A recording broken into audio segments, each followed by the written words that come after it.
Barangnya nggak ada. Nah, ini bahasa-bahasa di lapangan yang saya dengar. Nah, jadi saya abstraksi kira-kira apa dampaknya bagi Indonesia kalau perang ini berkelanjutan, Bu. Terima Saya kasih. tambahkan Bu Koni, kemarin kan Imran Muslim itu yang namanya Imran Muslim, saya ingat ya, itu kan bilang kalau Indonesia tidak bersikap, oh kalian akan kena dampaknya nanti loh, awas loh, hati-hati loh. Apakah benar Indonesia akan terkena dampak dari perang Israel Hamas ini? Terima kasih Pak Prawira. Nanti dulu Pak Prawira. Terima kasih Pak Prawira untuk masukannya tentang apa saya agak terlewat tentang PM Bennett berjanji apa kepada Rusia. Tetapi kembali ini kan kita tuh dalam bernegara, dalam berkawasan dan dalam berdunia itu tuh pun satu sama lain itu saling terkait ya. Bisa saja ada Pak PM Bennett dan Pak Presiden Putin atau dengan siapapun yang berdatangan di Rusia itu tetap pegang komitmen. Tapi at the same time sejarah ini kan selalu berulang ya. Sekarang bagaimana Rusia merasa di-betray gitu. Dan apakah kemudian dia harus jadi makhluk yang sabar selama-lamanya tidak boleh ngapa-ngapain? Gitu kan. Nggak mungkin juga. Ada di titik ketika dia bisa menyerang balik dengan caranya yang elegan, dia pasti serang balik. Ya. Betul nggak? Diplomasi lawan diplomasi juga jadinya. Nah, diplomasi tingkat tinggi lawan diplomasi tingkat tinggi. Nah, lu main belakang support. Gua main belakang. Gua main belakang gitu. Bisa aja terjadi. Jadi tidak ada yang bisa menjamin bahwa agreement itu akan terus dilaksanakan. Bukan tidak sedang berproses gitu bahwa kita sedang berpikir untuk membuka hubungan diplomatik. Yes, sedang kita pikirkan. Makanya kita sesali sekali gitu kan. Ngapain juga ini sih Hamas tiba-tiba bikin serangan seperti ini.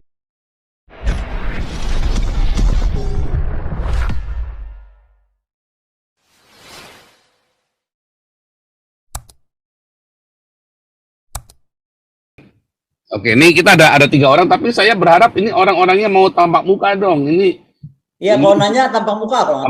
Tampak muka nggak boleh ya. Kasih video dulu keluar. Kita prioritas mungkin Pak ini Direktur Galarwa dulu mau komen, jangan ngajarin ya, saudaranya kita ini ada Ibu Koni buat nanya, jangan buat ngajarin ya saudara ya. Nggak apa-apa banget. Mungkin saya mesti banyak belajar, jangan gitu dong Pastor. Masalahnya kita waktunya cuma sebentar. Nah, kalau orang-orang kita demen ngobrol, kita ngobrol sampai 3 jam. Jangan ini Direktur Galarwa dulu. Iya, ntar kita habis waktu ntar. Saya harus berangkat. Baik, selamat sore Bu Koni. Selamat sore. Saya adalah salah seorang muridnya Bu Koni waktu Taplai Lemhanas tahun 2020. Wih. Satu angkatan. Baik, jadi Bu Koni begini, terima kasih atas penjelasannya. Saya melihat dari sisi ini Bu, sejarahnya tadi semua ya saya mengerti. Saya ingin bertanya, kira-kira karakter kenegarawanan daripada Indonesia, pemimpin Indonesia untuk menangani seperti yang Bu Koni itu yang bagaimana? Itu yang pertama. Yang kedua adalah apa dampak atau spillover daripada perang Israel dengan Hamas nanti kalau jangka panjang begitu. Terima kasih Bu Koni. Kembali Pak Galarwa. Oke. Kalau saya ditanya bagaimana kepemimpinan kita, sepertinya sih semuanya oke, tapi keberanian untuk membuat gebrakan tuh kurang ya. Tadi saya udah bilang kan, kita selalu semangat bahwa sudah dicanangkan dari dulu sebelum Palestina merdeka begini gitu kan. Kita udah hafal lah luar kepala itu ucapan seperti itu gitu. Makanya digunakan oleh even orang Palestina sendiri terhadap kita sekarang gitu kan. Nah, tapi kan pertanyaannya tadi, kalau memang kita konkret ingin menunjukkan atau menegakkan perdamaian di seluruh muka bumi ini, apakah diplomat kita sudah berani berteriak lantang di UN tadi, menunjukkan misalnya Prancis dan Inggris seperti saya bilang, untuk solusi 2 negara? Atau apakah kita sudah membangun kekuatan pertahanan kita sekuat dulu Bung Karno membangunnya, menjadi tentara terkuat di bumi bagian selatan? Jadi kita ngomong tuh didengerin karena orang takut gitu loh. Nah, jadi kalau ditanya kenapa belum ke sana? Kenapa posisi poros maritim dunia Pak Jokowi itu belum ke situ gitu? Nah, tambahan juga, kalaupun kita nggak mau militernya lebih kuat, kenapa nggak ekonominya dulu? Tadi yang saya contohkan, kenapa kita gabung BRICS? Karena apapun yang sekarang diomongkan, kenapa kita nunda BRICS, jawaban yang saya terima dari Pak Lavrov kemarin langsung berhadapan, itu alasan Indonesia karena kita mau ada election. Menurut aku, elections, kenapa juga dihubungkan dengan BRICS gitu? Jadi itu pertanyaannya. Pertanyaan kedua apa tadi Pak? Kenapa? Nah, pertanyaan kedua adalah, seandainya nanti, ini bukan seandainya, perang ini kan pasti ada dampaknya kepada Indonesia, walaupun itu spillover-nya kira-kira ini apa terhadap Indonesia, dan Indonesia harus mempersiapkan apa? Karena begini Bu Koni, Apakah ada hubungannya atau tidak? Saya lagi di Sumatera, saya sering jalan-jalan. Ini bagaimana? Oh, harga-harga naik. Iya, harga naik. Barangnya nggak ada. Nah, ini bahasa-bahasa di lapangan yang saya dengar. Nah, jadi saya abstraksi kira-kira apa dampaknya bagi Indonesia kalau perang ini berkelanjutan, Bu. Terima Saya kasih. tambahkan Bu Koni, kemarin kan Imran Muslim itu yang namanya Imran Muslim, saya ingat ya, itu kan bilang kalau Indonesia tidak bersikap, oh kalian akan kena dampaknya nanti loh, awas loh, hati-hati loh. Apakah benar Indonesia akan terkena dampak dari perang Israel Hamas ini? Begini ya, beberapa yang lalu tuh kita dapat bocor ada dokumen net yang bocor. Jadi ada dokumen net itu yang menceritakan bagaimana intelijen dari Amerika dari menggunakan NGO setempat, menggunakan beberapa beragam cara untuk memboikot atau menghancurkan Indonesia. Apakah lewat pilpres, apakah lewat pesta demokrasi, apakah lewat apapun. Nah, yang saya mau tekankan gini, kalau faktor ekonomi sudah pastilah. Kalau perang Rusia Ukraina aja itu berdampak kepada kita, sedikit atau banyak Hamas Israel ini kan kita bisa lihat eskalasinya kemana. Kalau makin besar ya pasti akan berdampak gitu kan. Tetapi kalaupun tidak, saya tuh begini, kita kaitkan dengan kita akan menghadapi pilpres. Dan orang menggunakan agama itu bisa sekali. Nah makanya dari kemarin yang saya redam itu, please understand the situations, mengerti historinya seperti apa, dan pahami ini bukan perang agama. Kenapa saya bilang begitu?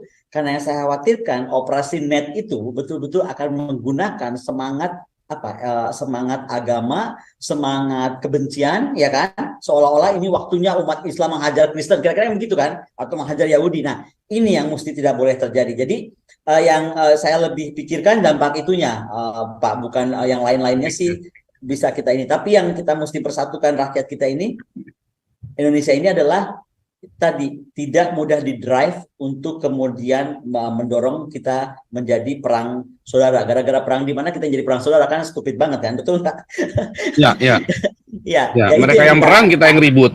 Nah itu makanya ada yang ya makanya tadi saya bilang yang awal tadi saya bilang ada yang bilang Bu kok paham nggak sih dalam Islam itu kalau ada saudara kita terpotong tangannya maka semua itu mesti dipotong ya. Gue bilang lu kerempang aja dulu lah, yang deket aja, gak usah jauh-jauh dulu kemana, ke Palestina.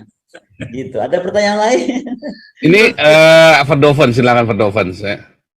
Baik, Bu Koni, mohon maaf Bu Koni, izin bertanya. Saya punya pemikiran Bu Koni, mungkin ya ini mungkin saya melihatnya kenapa Israel dan Palestina itu tidak belajar kesamaan histori dengan Indonesia, dalam artian Indonesia dulu pada saat dijajah Belanda, kemudian beralih ke Jepang, kemudian sempat masuk lagi Belanda, dan Indonesia sempat terpecah-pecah menjadi negara serikat dan di mana pemerintah kita itu berjuang untuk menyatukan itu kembali sehingga menjadi seperti NKRI sekarang Ya, gitu. Bhinneka Tunggal Ika lah istilahnya. Ya. Dalam artian mengabaikan latar belakang sejarah suku, agama gitu, tapi mengutamakan kesatuan bahwa kita satu wilayah gitu untuk tinggal bersama-sama dalam satu kesatuan, tapi kedaulatan negara gitu Kak. Bu Koni, mungkin hal itu bisa diterapkan sama di Israel atau Palestina gitu. Bagaimana mereka sepakat tinggal dalam satu wilayah atau satu kedaulatan negara yang mengabaikan latar belakang sejarah ribuan tahun. Mungkin itu Bu Koni. Jadi gini Pak Verdoven, ini bedanya antara kita melihat sejarah yang hanya sejarah sama melihat sejarah yang ada archive-nya, ada arsipnya. Menurut saya kitab suci itu kan tertulis, ya, dan itu kitab suci gitu loh, di atas segala-galanya nih kalau untuk orang yang beragama dan meyakini agama. Itu yang membuat mereka ini mencapai Bhinneka Tunggal Ika agak susah, atau United in Diversity-nya, karena ada prinsip yang berbeda sangat. Di satu sisi, kalau mau begitu, ya, akan ada perasaan menolak dari kaum yang lain karena merasa itu tanah dijanjikan Tuhan. Ada juga perasaan yang dari kaum yang lain juga, ini tanah dijanjikan Tuhan, lu nggak bisa bagi-bagi. Nah, itu yang bedanya Pak Verdoven. Kecuali tidak ada kitab raja-raja, tidak ada surat raja-raja, tidak ada kitab Talmud, tidak ada kitab Taurat, mungkin beda. Tapi karena ada itu dan diceritakan dengan tegas itu adalah tanah yang dijanjikan Tuhan untuk bangsa Israel, itu yang mengunci menurut saya. Makanya konyolnya bukan di Palestinanya, bukan di Hamasnya, bukan di Fatahnya nih. Kalau kita tarik mundur ya, Yang konyolnya yang bikin gara-garanya dulu itu kenapa bikin garis? Karena tidak ada yang pernah mau bikin garis di sana, kecuali Inggris dan Perancis. Makanya kalau mau, ya kan, mereka yang harus duduk bersama cari solusi. Saya pernah dalam acaranya Pastor Zan bicara apakah mau dibikin seperti Vatikan ya. Kalau nggak salah kan bro? Ya, menjadi kota internasional. Iya, jadi daerah internasional aja atau gimana? Karena kalau nggak susah. Nggak ada orang bisa melawan kitab suci, nggak ada sesakti apapun gitu. Jadi ya kita hormati itu. Kalau saya prinsipnya itu. Jadi kalau kita mau menghormati kitab suci, ya percayalah itu tanah Israel, titik gitu. Dan tadi yang dinyatakan Pastor, apakah yang dulu sudah daerah-daerah yang sudah dimenangkan oleh Israel karena dia dikepung oleh si 6 negara Arab, beberapa perang yang sudah dia lalui harus dikembalikan? Ya nggak mungkin lah. Itu nggak ada di common sense gitu. Jadi itu mungkin kalaupun tadi kita mau semangatkan Bhinneka Tunggal Ika, mungkin pada saat kita sudah solusi tadi, apakah solusi dua negara, apakah tadi Yerusalem menjadi seperti Vatikan. Mungkin baru dari situ kita bisa bicara tentang kebersamaan. Tapi before that susah menurut saya. Luar biasa. Masih ada waktu buat satu pertanyaan ini, Bu Koni. Satu Siap. pertanyaan. Ini ada Pak Prawira, ini orang lama kita nih. Silakan Pak Prawira. Ya, salam Bu Koni. Salam Pastor Pak Paul. Prawira. Ya, Halo Pak Prawira. ya, ini menarik ya, apalagi tentang Israel dan Hamas ini ya. Oke, mungkin saya kan sebagai pengamat ya, pengamat berita-berita di internet ya, sebagai pengamat berita-berita di internet ya. Kalau saya lihat nih ya, saya rasa Indonesia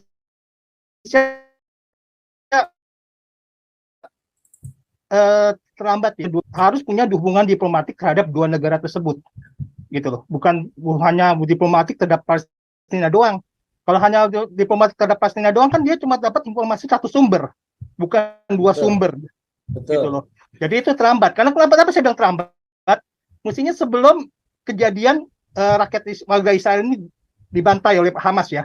Kalau waktu sebelum itu bisa Indonesia, asal Indonesia hubungan diplomatik terhadap Israel, nah dia bisa mendamaikan. Tapi kalau sekarang ceritanya udah beda nih. Karena apa? Karena sudah banyak warga negara Israel, dia sampai 1.000 loh, yang menjadi korban Hamas, warga sipil, gitu loh. Jadi kalau menurut saya mau Indonesia ke UN itu pasti nggak ditanggapin sama Israel, gitu loh. Karena lu siapa?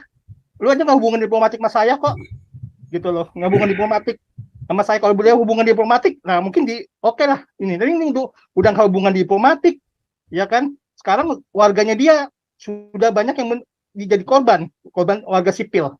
Ya makanya Israel udah nggak bisa, dia harus melindungi warga sipilnya dia dengan cara apa? Memberanguskan Hamas. Itu udah pasti. Ya. Terus yang kedua, mengenai hubungan dengan Israel dengan Rusia ya. Itu saya pernah lihat dari PM Bennett ya, PM Israel Bennett ya. Waktu kejadian pertama awal tuh Rusia Ukraina perang, Bennett udah ke Putin. Terus pas dia pulang, dia ditanyain kenapa Israel tidak membela Ukraina kasih senjata-senjata. Dia bilang kita sudah ada perjanjian dengan Rusia. Perjanjian dengan Rusia dengan apa? Pas waktu Suriah ya. Jadi Suriah itu menyerang tahun 67 ke Israel. Israel tuh udah mau menyapu bersih tuh. Suriah udah bisa ya. Tapi Suriah langsung presidennya langsung cepat-cepat minta bantuan Uni Soviet. Ya sehingga sambatlah tuh kepresidenan Suriah. Maka Uni Soviet sama Israel bikin perjanjian tidak boleh saling menyerang. Ya mereka ya tidak boleh saling menyerang kecuali kalau misalnya ada Iran di Suriah.